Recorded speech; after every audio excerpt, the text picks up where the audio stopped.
to be with you. Sorry, nice. Yeah, no, it's fine. I got it. There's no business like show. Delighted to be with you this evening and to share one of my favorite lectures with you. It's called Witchcraft, the Occult and Freemasonry. An interesting fit, but believe me, you'll see what I mean. I'm going to share my screen with you, if that's okay. Yeah, that one. Can you see the screen? Yes, thumbs up. Can see that, David. Excellent. Okay. And Robin. That's fine. Great stuff. Great stuff. I just needed to make sure it was in the right mode. Okay. Okay, let me just move this. Right. Imagine this. The initiate is at the entrance. The candidate has been divested of all money, jewelry, everything. He's blindfolded. His breast and knee are bare. A sharp blade is held towards his naked flesh. He's asked if he has the courage to make the essay, and he answers, I do. He's led by a cable tow in a clockwise or sunwise direction, and he is proclaimed at the four corners. He's led around the 3 times. He's sworn, and he's asked if he's willing to pass the ceremony. The candidate says, of course, yes, I am. The initiate then swears his loyalty. He says after his leader, and this is slightly changed, I, in the presence of the mighty one, do of my own free will and accord most solemnly swear without reservation in me whatsoever, that I will ever keep secret and never reveal the art, except it be to a proper person, properly prepared, and so on. The blindfold and the cable tow is removed. He's presented and shown the working tools of the craft, and their use is explained. The candidate is then greeted by the words, I salute you in the name of God, newly made, priest and witch. Yes, it's hard to believe, isn't it?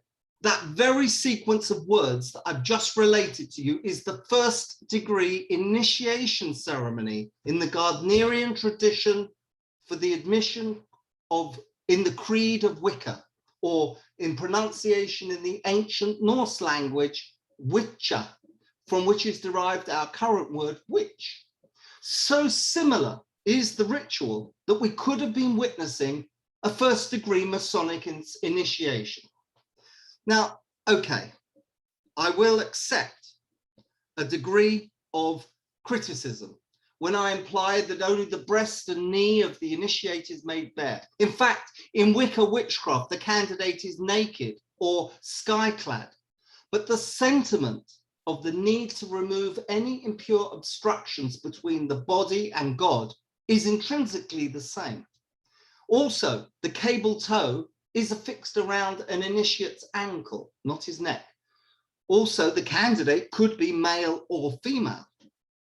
Now, in this paper, I propose to reveal further striking similarities between Wicca witchcraft and Freemasonry, and to give you an insight into their initiation workings. I will enlighten you with a glimpse into the historical background of Wicca and introduce you to a good friend of mine, well, not really a good friend of mine, but someone I got to know very well, Gerald Gardner, who was considered to be the founding father of modern witchcraft. I'll elaborate on his life, explaining how and why he became obsessed with magic, the occult, and witchcraft. And I will also explore any links with Freemasonry. I intend to explain how witchcraft was ultimately accepted in law, and how this liberalization of the law enabled an explosion of interest in the occult, both here and in the United States. I'll also examine some of the friends and colleagues of Gerald to see whether there were any Masonic links that might explain much to us. I will reveal how Gerald claims to have repelled Hitler's proposed invasion of Britain using witchcraft, and how witchcraft was used at other times of national impending doom. I will also investigate the links with some prominent 20th century Masons who were openly involved in the occult. I'll tell you about the Invisible Lodge. Yes, it's a real thing. Well, or maybe it's not if it's not there.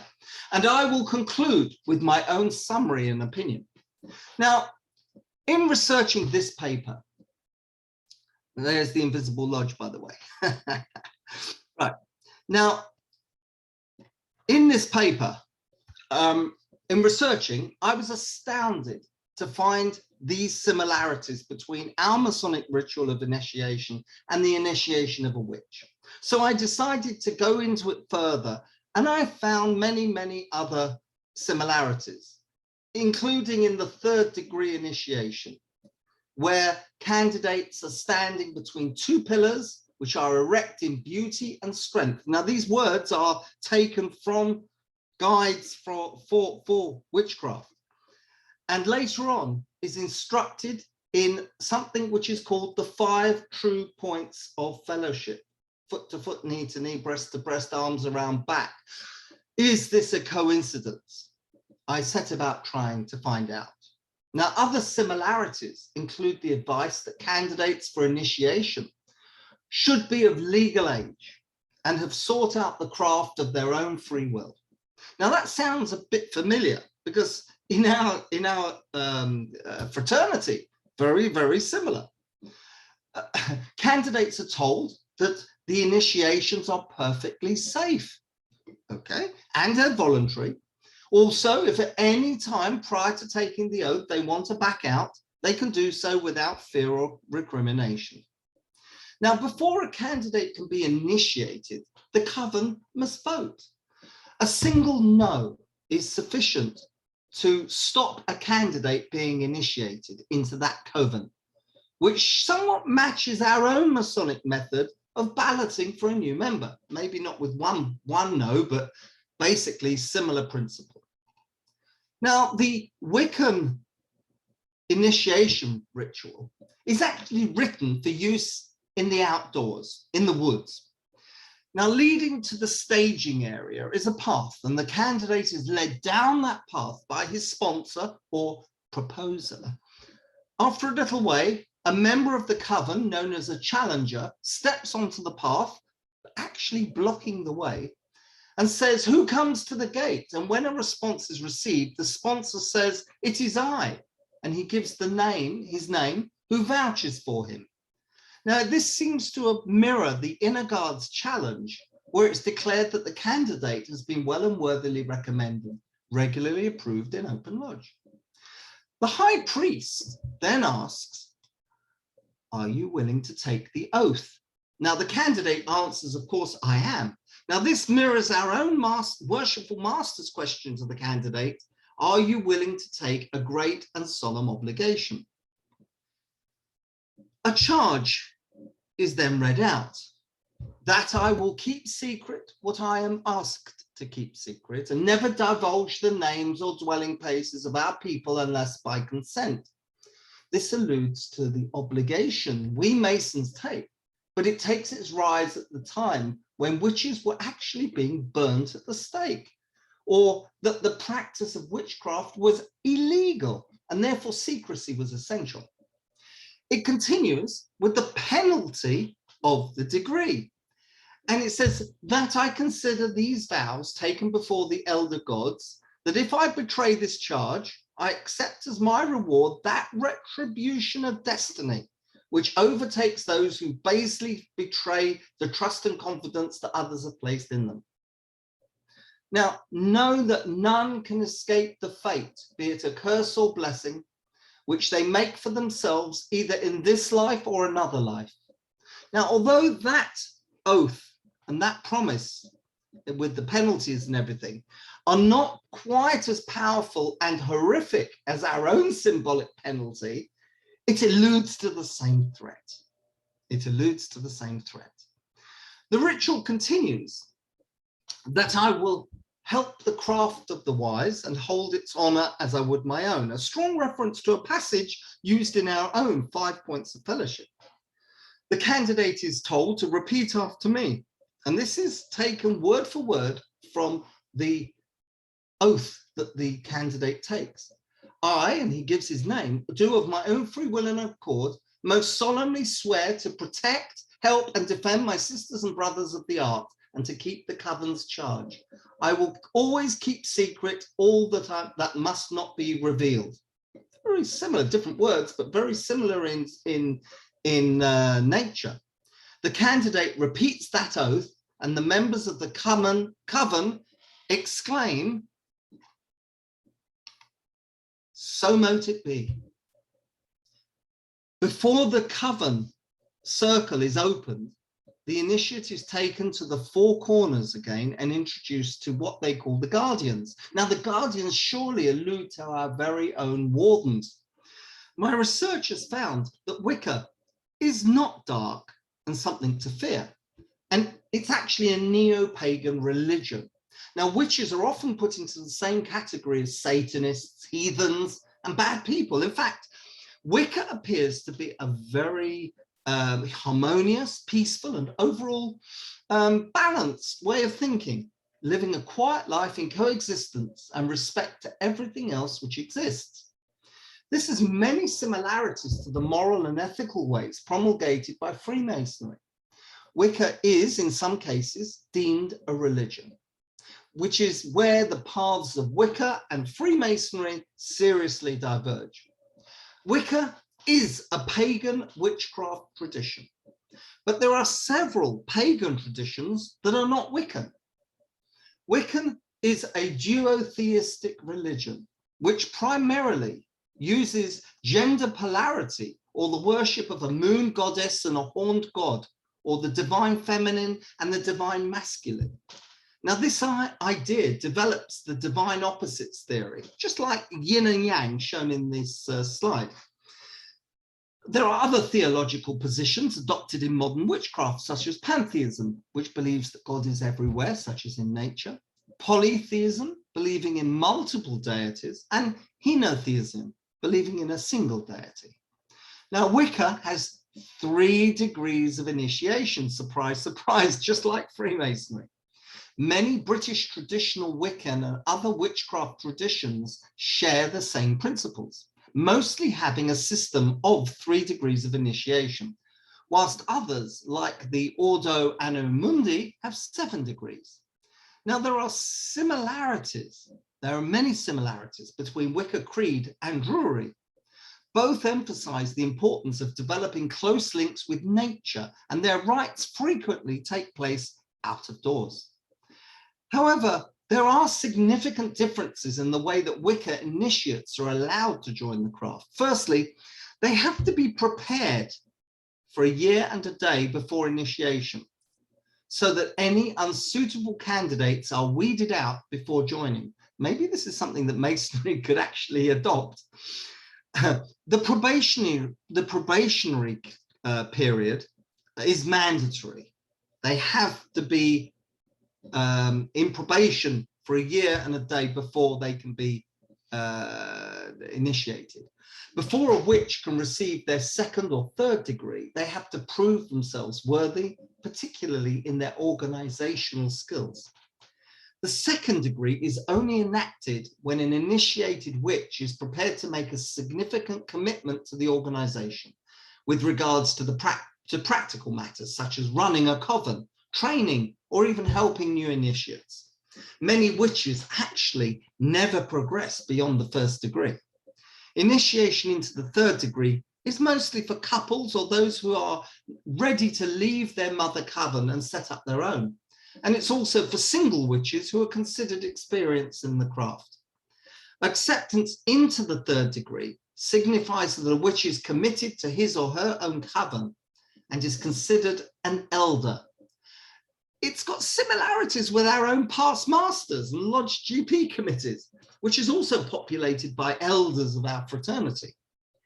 A 3rd degree witch can conduct many different rituals that 1st and 2nd degree witches cannot, similar to our own worshipful masters who are 3rd degree, whereas you can't do it if you're in the 1st or 2nd. Now, during my research into witchcraft rituals, I found the following striking similarities between witchcraft and Freemasonry. Firstly, of course, the candidate strips off all or some secular clothing, same in Freemasonry. The candidate is divested of all monies and metal substances on their person. The candidates are hoodwinked and secured by a cable tow, although the form of tying will vary. The candidate is placed in the northeast part of the temple in the first degree. The candidate is challenged with a sharp point to his naked breast, exactly the same in both. Witches use a sword, Masons the point of a poignard or compass. The candidate is challenged with secret passwords, same as us. We have passwords leading from the first to the second to the third, and into the chair. The candidate is blindfolded and led in a clockwise direction around whilst perambulating the temple. We go clockwise usually. Candidates must swear an oath of allegiance before being given the custody of secrets. Both have an unhoodwinking ceremony after the oath has been taken. And in both, the working tools are presented to that degree, to the candidate in the pertinent degree, and their uses are taught to them. Now, in both, the tools have practical and moral tendencies. Wow, I was blown away by this, because all this stuff is like parallel.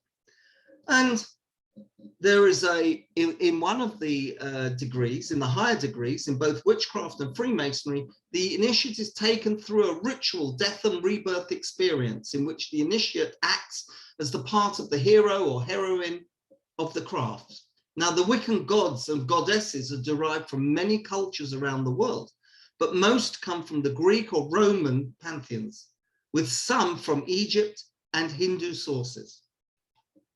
And both Wicca and Freemasonry are, by coincidence or design, both referred to as the craft.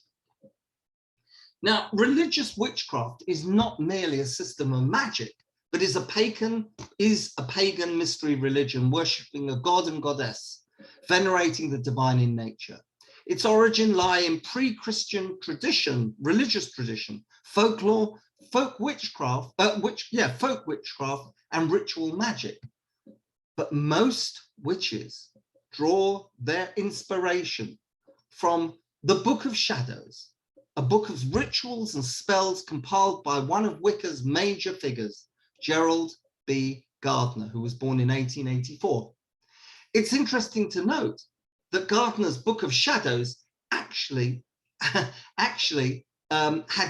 nothing to do with witchcraft, but just it referred to an ancient manuscript written in Sanskrit, reputed to be thousands of years old, describing a method of foretelling a person's destiny by measuring their shadow.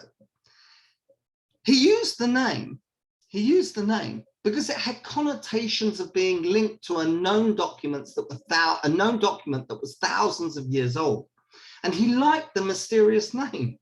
Now, Gardner is attributed with founding what is known as Gardnerian Wicca, although much of his Wiccan liturgy is attributed to Doreen Valiente, who was born in 1922, who was a writer and a witch priestess who was initiated into witchcraft in 1953 by Gerald himself, she assisted Gardner in the promotion of the craft. Doreen is sometimes attributed the title of Mother of Modern Witchcraft. Now, Gerald claims to have been initiated into witchcraft in 1939 into a coven of witches who met in the New Forest in Hampshire, known as the New Forest Coven. But he also founded his own coven, known as the Bricket Wood Coven, located near to St Albans in Hertfordshire, just before the Second World War. It's just literally up the road from me. I live about 20 minutes away from there. His two most well-known books, Witchcraft Today in 1954 and The Meaning of Witchcraft in 1959, produced a huge surge of interest both here in the United Kingdom and in the States, inspiring a movement that now has spread around the world. Gardner is widely accredited with the development of Wicca witchcraft right up until his death in 1964. He's known as the father of Wicca and compiled many of the current Wicca creed rituals from the late 1930s, combining teachings taken from many sources, which include Freemasonry. So who was Gerald Gardner? And how did he come to have such an interest in the occult? And how is Freemasonry involved? I decided to delve into his background to determine if there were any links with Freemasonry and in the circumstances behind how he became involved with witchcraft in the first place. Now, Gerald Gardner was born in June 1884 to wealthy middle-class parents, one of 4 brothers. He lived in Liverpool, Merseyside. On account of his poor health from asthma, between 1891 and 1905, Gardner lived in the Canary Islands, Accra and Madeira with his nursemaid, and later in Sri Lanka, which was formerly Ceylon, the warm climate favouring his medical condition.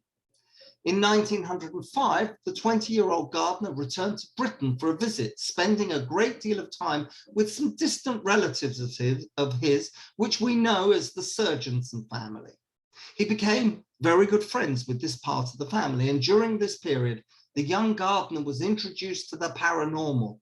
For the patriarch of the Surgenson family believed that there were fairies living in his garden, stating that he regularly felt their presence and that he'd seen them, although he did readily admit that it was possibly his imagination and the booze.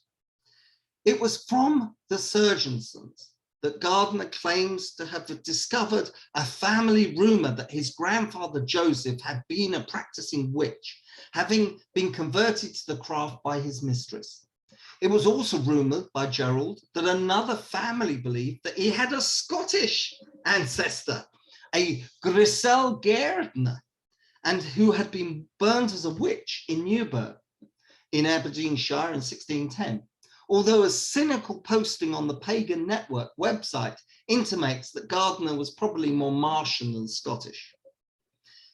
Gardner spent most of his life abroad in South and Southeast Asia, working as a civil servant, where he developed a strong interest in many of the native peoples and wrote about some of their magical practices, including the Dayaks, a tribe of local headhunters. Gardner was fascinated by their way of life, particularly their ceremonial weaponry and their belief in polytheism and spiritualism. In 1911, in Malaya, Gardner met a secretive tribe of pygmies. Gerald took particular interest in the folk magic practiced by this tribe and became somewhat an expert in these matters. He witnessed their magical practices and customs, and he published an authoritative text on the keris, which is a ceremonial knife used for magical purposes. So it's established that Gerald, at 26 years old, had now an active interest in folk magic and spiritualism. Now, between 1916 and 1927, Gerald developed, he began to investigate, should I say, spiritualism and mediumship in great depth. In 1927, aged 42 years old, he returned to Britain, claiming to have had several spiritual encounters, which he attributed to the spirits of his deceased family members. Continuing to visit spiritualist churches and seances, he was highly critical of much of what he saw, and he encountered several mediums which he considered genuine, some of which concerned obscure prophecies that he claimed later came true. Gerald was a firm believer in reincarnation and believed that he had lived in Cyprus in a previous lifetime. By 1938, he was now 53 years old, was that he was living permanently in Britain, where he was actually to spend the rest of his life. Initially in London, Gerald and his wife moved to Highcliffe near the New Forest. It was here, Gerald claimed, that he was introduced into Wicca witchcraft by the New Forest Coven, more of which I'll mention later. The relevance of his belief in reincarnation is that certain members of the New Forest Coven claim to have known Gerald in a previous life whilst they were living in Cyprus. So I sought to discover whether the Masonic-like rituals he promulgated predated Gardner or not. Now, I searched high and low, and whilst it is accepted that Wicca witchcraft has been active, and Druidry as well, have been active for many hundreds of years, there's no record of proof to show that the methods of ritual practiced in the Wicca witchcraft pre-existed Gerald's books. No records appear to exist that prove the authenticity or age of the current rituals. It seems that the initiation ritual had been cobbled together by Gerald, and that he appropriated parts of Masonic ritual that he felt to be most suited for that purpose. And I'll suggest his reasons for doing this later. So I set about trying to discover whether Gerald was ever a Freemason, which would help connect the ritual. Now, Gardner claimed to have been a Master Mason, yet some unverified Masonic records claim that he was only ever an entered apprentice. Being at the lowest end of Masonic hierarchy, he would have only seen the most basic and introductory phraseologies within, and it's mostly these that are found in Gardnerian Wicca. Gardner also claimed to be a member of the ancient and accepted Scottish Rite of Freemasonry, or the Scottish Rite, of course. But as I believe one has to be a Master Mason to be initiated into this, it's probably most unlikely. Now, according to the website of the Grand Lodge of British Columbia and Yukon, Gardner is claimed by Idris Shah to have been made a Freemason in the Sphinx Lodge number 113, Irish Constitution, in Colombo, Ceylon. But there is no such lodge. 113 is in Killyleagh, County Down, while Sphinx Lodge 107 in what is Sri Lanka has absolutely no record of his membership. The story of his Masonic affiliation may be based on his association after 1936 with the co-Masonic Fellowship of Crotona Order, this being affiliated to the Grand Orient of France. Now, co-Masonry, of course, is a form of Masonry which admits men and women together. It began in France in the late 1880s, forming Le Droit Humain, and is now an international movement represented by several co-Masonic administrations throughout the world. The Grand Lodge of England, of course, does not recognize co-Masonry, holding it to be irregular and clandestine. The Fellowship of Crotona is actually a secret society within a secret society, the inner circle claiming to be hereditary witches. They met in the Liverpool area, but from around the 1930s, they went down to Christchurch, Dorset, where Gerald Gardner was supposedly introduced to them. Now, in England, just before the Second World War, Gardner was involved with the Rosicrucian Order, the Crotona Fellowship, which is an occult group of co-Masons. So from within a co-Masonic background, he got involved with an occult group within that. And he mixed with a guy called George Sullivan around 1924, possibly under the name of Order of 12. Rosicrucianism is a philosophical secret society founded in Germany during the late medieval period. Now, two Rosicrucian-inspired Masonic rites emerged towards the end of the 18th century, namely the rectified Scottish Rite, which was widespread in Europe, Central Europe, and the ancient and accepted Scottish Rite, which was first practiced in France, which is the 18th degree is called Knight of the Rose Cross. Following up that thread, I stumbled across the website, The Burning Taper, and after searching for Knights of the Red Cross, I discovered that this represented a form of modern knighthood that is derived from the time-honored principles and ideals of Freemasonry. It is a Masonic body specifically dedicated to the gentleman and scholar who enjoys the company and camaraderie of other like-minded men and Masons. Unfortunately, that's where that particular inquiry line hit a dead end. However, after a while, Gardner was largely dissatisfied with the Fellowship of Crotona, and in particular George Sullivan, its leader, believing him to be devoid of any genuine or esoteric knowledge. So in 1930, a group of members of the Fellowship of Crotona, who used to meet in a pub in Christchurch, some of this group established a more permanent base in Christchurch. It's possible that by the late 1930s, some members of that order were performing Wicca-like rituals based on co-masonry and built the Christchurch Garden Theatre, which is seen here, which they performed their plays with mainly occult themes, all written by George Sullivan under his journalistic pen name of Alex Matthews.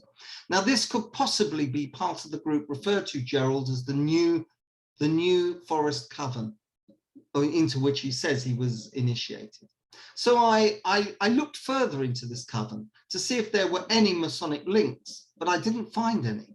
In the latter part of the 20th century, certain researchers such as Dr. Leo Rebucchi and Aidan Kelly came to the conclusion that the New Forest Coven might have never existed and was merely a fictional invention by Gardner to provide a historical basis for his new faith. However, others have suggested that it was a possibility that the coven existed, but it was originated from a neo-pagan offshoot of the order of woodcraft chivalry.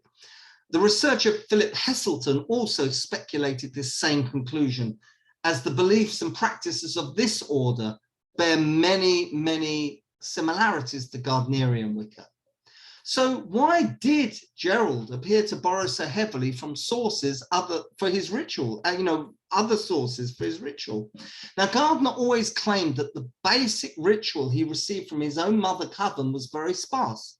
The fact that to practice witchcraft in Britain was illegal until the law was repealed in 1951 meant that it was relatively little was ever committed to paper, and that traditions were passed between generations by word of mouth. Now, this verbal method of passing down the ritual was essential, as from about 1541, Henry VIII became the first monarch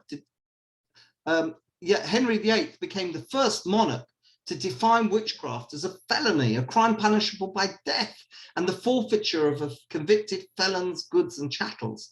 Now, those who practiced witchcraft literally had the power of life and death over their associates. Now, this law was reversed by the Witchcraft Act of 1735, when English law considered that witchcraft was impossible and could not be a crime. And the penalties were replaced for the pretense of witchcraft. For example, if a person claimed to be able to summon spirits or cast spell, he would be treated as if he was a vagrant or a con man, treated as a fraudster and fined or maybe imprisoned.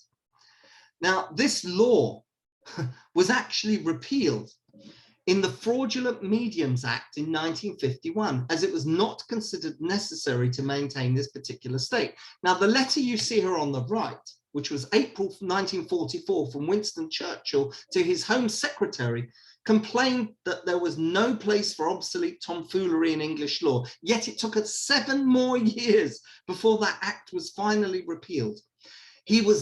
Gerald was then able to openly publish his books on witchcraft a few years later without any fear of prosecution or persecution. On the matter of plagiarism, Gardner was quite forthcoming. He claimed that the appearance of a particular phrase or technique in one tradition did not automatically suggest that its appearance elsewhere meant that one had been taken from the other. Pifflebunk.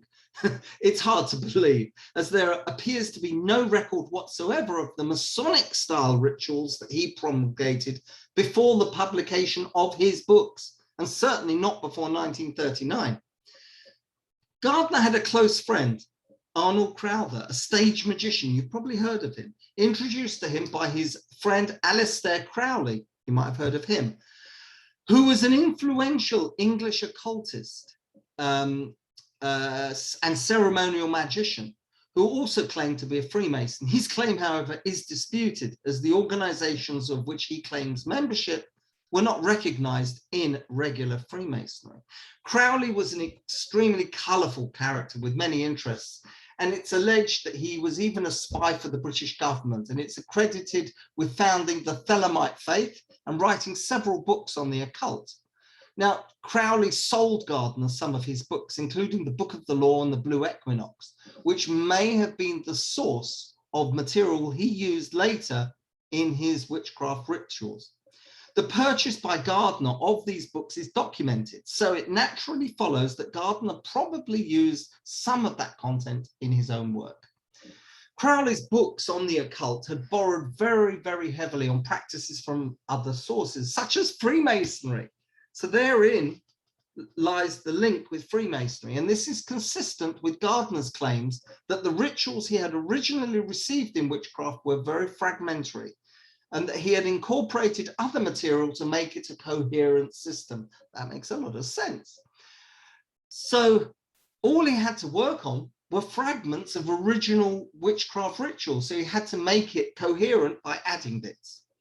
Dr. Rabuki, who I mentioned earlier, suggested that it was Aleister Crowley who played such a crucial role in inspiring Gerald to establish his new religion.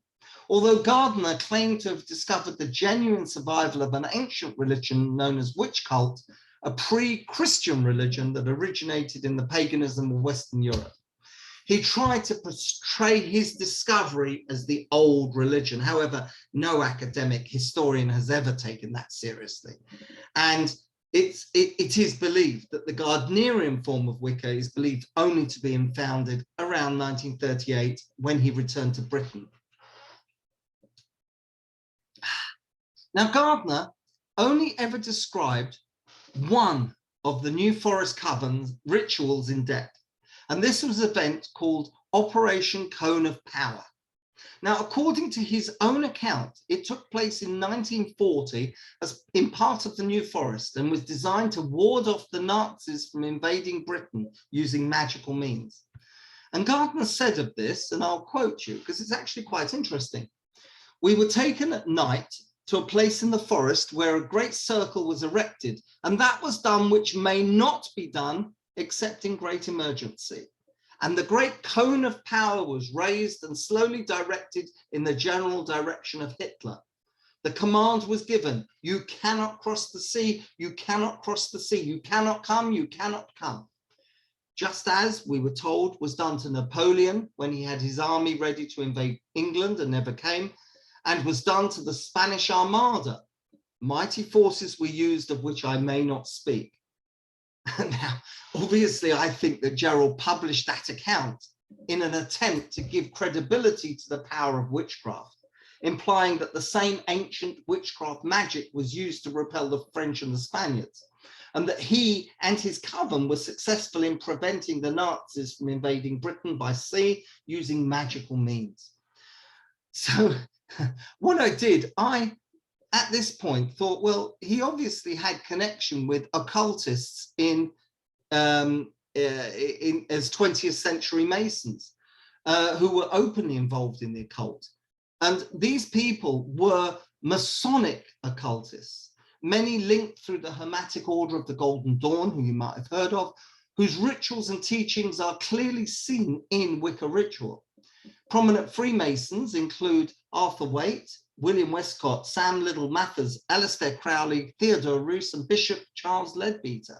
Now, I'm not going to go through those because, to be honest, I'm not going to go through them because, to be very honest, it will take too long. However, this in they used to meet these Hermetic Order of the Golden Dawn, which most of these people belong to, in Mark Mason's Hall, which was in Great Queen Street, which is now demolished. The members of this order were careful not to embarrass the regular Masonic authorities by using a rear or side door rather than the main marked Mason hall front door. And of course, Dr. Westcott, who I mentioned briefly, was a master of Quator Coronati Lodge in 1893 and 1903. Now, for those of you who are not aware, the Quator Coronati Lodge was warranted by the United Grand Lodge of England and is claimed to be the premier lodge of Masonic research, which was founded in 1884, and membership was by invitation only and limited to 40 members. I believe it might still be. Anyway, I'm not going to go into all these guys because, to be honest, it will take too long. So I'm going to just move on a little bit. Yes, I'll just move on a little bit. There's Charles Ledbetter. So back to Gerald Gardner. Now, obviously, between the 1870s and 1930s, there was a serious interest in the occult, which, like Freemasonry, enjoyed periods of great enthusiasm followed by steady decline. The interest in fringe masonry, which included the Hermetic Order of the Golden Dawn and Ordo Templi Orientis, which is another organization similar, encompasses those regular Freemasons whose interest in mysticism and the occult led them to such organizations.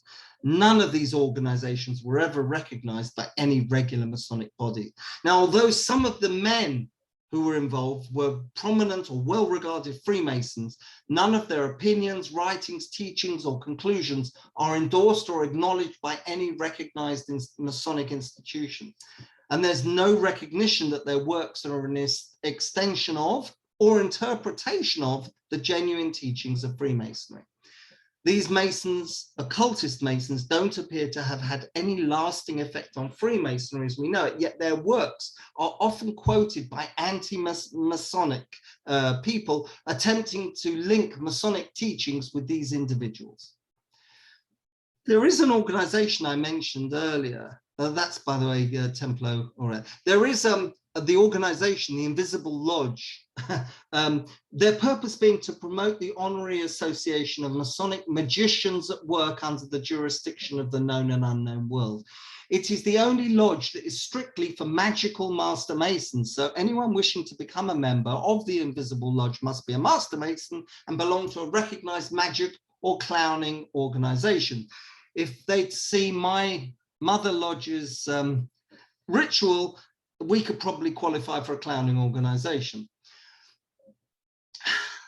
Now, their website, theinvisiblelodge.org, it was here. It appears to only refer to professional or stage magic, and therefore I don't believe them to be connected to witchcraft at all. So I return to whether Gerald Gardner was ever a Freemason, and whether there was any serious link between witchcraft and Freemasonry initiation rituals. And leafing back, I conclude that there is no evidence to support the theory that it's not linked in any way.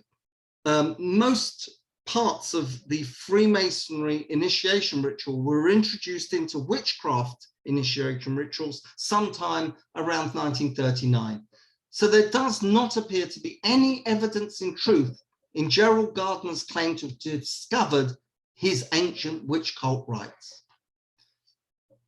Now, William Schnobelem, he was a Mason, and he claimed to be a Mason for 9 years and a witch for 16, and he's a born-again Christian. He's written extensively about his perceived connection between witchcraft and Freemasonry. And what he actually says is that if Freemasonry is so godly, how could it be possibly be interchanged between witches and Satanists so freely? Well, it's actually a loaded question. Perhaps he should have asked, did modern witchcraft borrow those symbols and ritual from Freemasonry in the first place? Therefore, I arrived at the further conclusion that there does not exist any historical or traditional connection between current Freemasonry and the creed of Wicca, Gardnerian Wicca, or witchcraft. There is no evidence to suggest that our Masonic rituals have been influenced by pagan or other ancient religions or movements. Our Freemasonry craft initiation and progression rituals are, in my opinion, not only beautiful and original, but remain pure, and unsullied to this day. Gentlemen, I thank you for listening to me today. I thank you, well, those of you who did manage to stay awake, and I look forward to perhaps delivering one of my other lectures, which I have a whole range of them, and here they are, which you might like to see. Thank you for listening to me. Thank you. Take a note of my email address, which is shown down the bottom there. If any of you have lodges that you wish to have a lecture or whatever given to you in this manner, very pleased to hear from you. Gentlemen, thank you and good evening. I will hand back the... Andrew, thank you very much indeed. That was that was so interesting, and it just shows that there is a world of frauds out there. Oh yes. Right, I have got a couple of questions in the chat for you. I'll just get them up.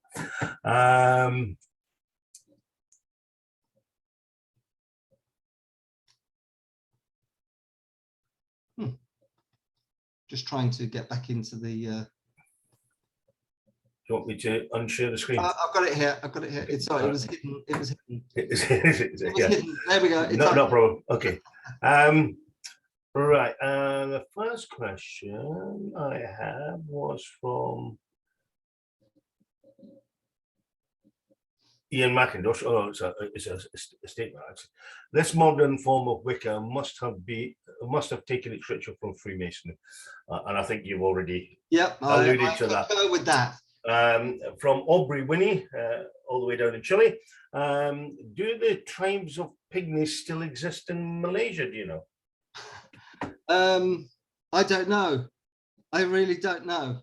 I think they might be working for Morrison's, but I really don't know. I mean, I suspect that in remote places they probably are. Yeah, having been in Borneo, which is part of Malaysia, and in the Masonic Lodge, which is actually a headhunter's long hut, I think they might still be there, Aubrey. Stevie Chalmers says the King of Malaysia was in Edinburgh last week, and he met him. I think there's many kings in Malaysia because it's a conglomerate of kingdoms or principalities.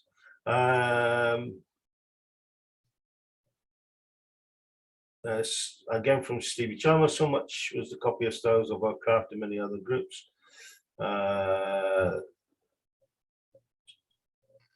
When they started a new Grand Lodge and called it the Premier Grand Lodge, I think it's referring to the English Lodge back in the 17 whatevers.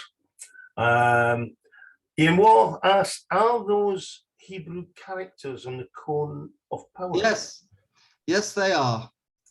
Do you know what they mean? Hang on a second. I'm loading the question now, aren't I? No.